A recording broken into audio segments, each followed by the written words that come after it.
That was your nerd segment. I got my nerd segment, okay? So, I want you to matriculate back in your mind. Mm-hmm. Matriculate back to July, okay? Last July, I don't think I want to. a year ago, we were all rubbing our hands together, kind of like gnashing our teeth, sweating, worrying if we were going to have a Texas high school football season. Right. The UIL comes out and says, here's the plan. We're going to delay 6A and 5A, 4A and below start on time, full season, etc. Okay? Mm-hmm. At that point, we all started thinking and wondering, well, what in the heck is Texas high school football going to look like in the middle of a pandemic? Because plain and simple, we've never done it, at least not to this scale. Right? Yes, there was the Spanish flu of 1918, which, again, we've discussed was not Spain's fault. But we have not 1918, but there were a handful of Texas high school football teams. It was hardly centralized, and most of them only played a couple of games, right? This was the first time we've ever tried to play a full-scale Texas high school football season in the middle of a pandemic. And so I want to go through and I want to crunch numbers, and I think one thing that we maybe thought was, I wonder if offense is going to take a hit. There's a couple of reasons behind that, which we'll get into. But that was one theory that I had, was I wonder if you're going to see scoring tamped down a little bit, in large part simply because you're not able to practice. Right. And especially with these new offenses that are so reliant on timing and muscle memory and things like that, not having those reps are going to help or going to hurt. So I crunched the numbers, and one thing, before you put the graphic up, there's no way to know how many games got canceled in 2020. Right. The best estimate I have, I put this out on Twitter, is about 12%. We had 12% fewer UIL 11-man games in 2020 than we did in 2019. Okay? Generally speaking, if you look across the state, you will have teams play an average of about 11.1 to 11.0 games. That will vary a little bit based on how many times they play an out-of-state team, how many times they play a private school team, things like that. Generally speaking, it's going to be about between 11 and 11.1 games per team. Okay, this past year that dropped to 9.7. Okay, 9.7. So in the end, it's about 12% fewer UIL 11-man Texas high school football games, which is kind of remarkable that we had an 88% normal season. You know, that's kind of remarkable. I mean, compared to we were worried other that states, we were worried that it was going to be 0%. Right. You know what I mean? A bunch of states didn't even have. So the Texas fact that we were able to play 88% of the games that we did the year before, I think is rather interesting. Now, of course, it's not the full season. But I want to take a look at it. And if you look over the course of the last 5 years, the average points per game scored by each team has been pretty steady, right?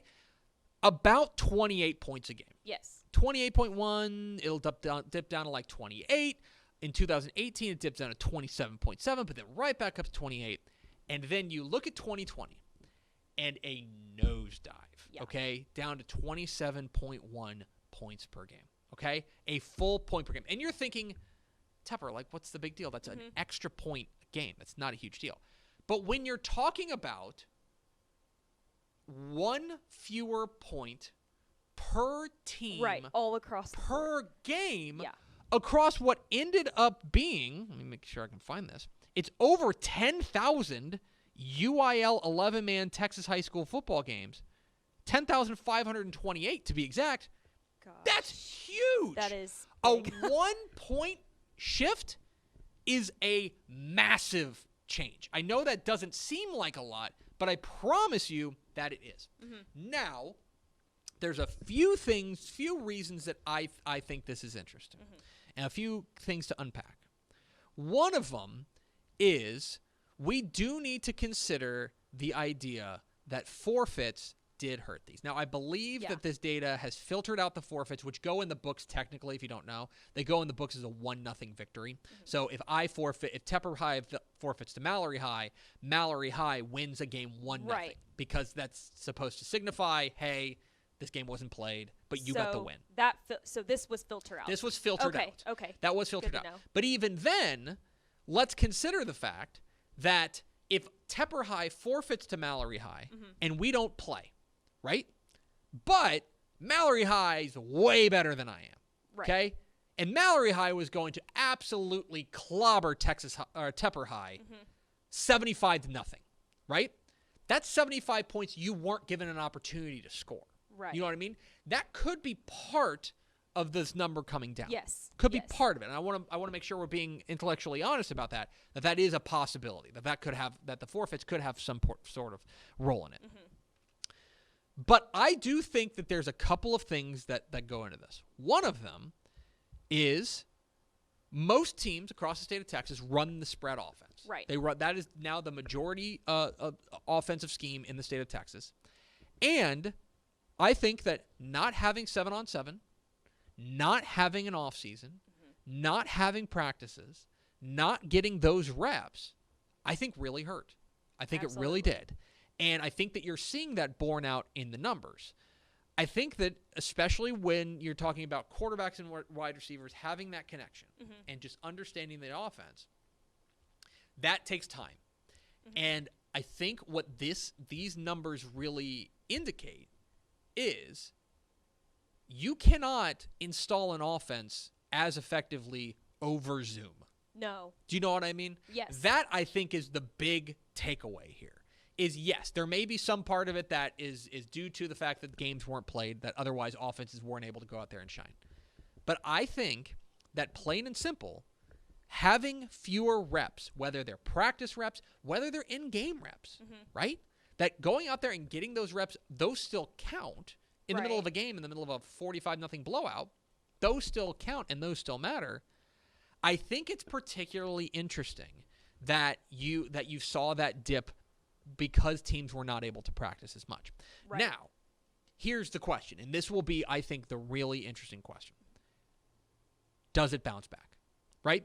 And that, I think, is I want to put it in the calendar, and I want to do this on July 8th. I hope it's not a Saturday. Next year. And I'll do the same segment. And I'll take a look. Because if I were to guess, this is me, I bet we're right back to 28. Yeah.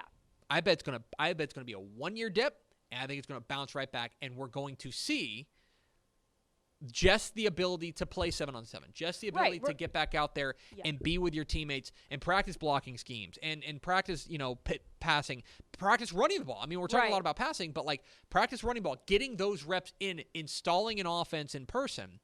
I think that is going to I think we're going to see a bounce back of these offensive numbers. That 1 year, I think that the pandemic noticeably dampened offense.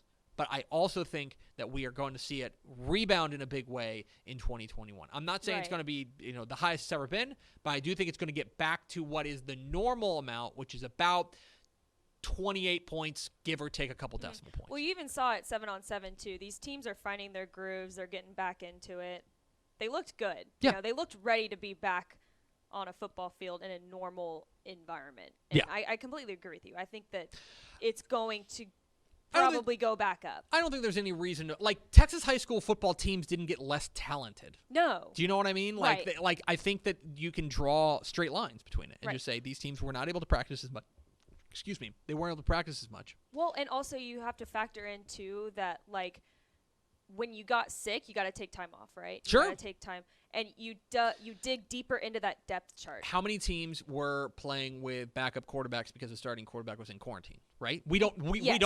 We don't know, and we'll never know. Right. You know what I mean? We'll never know what that impact was. But I think the cumulative effect of all of those things ended up leading to a dip in Texas high school football offensive output.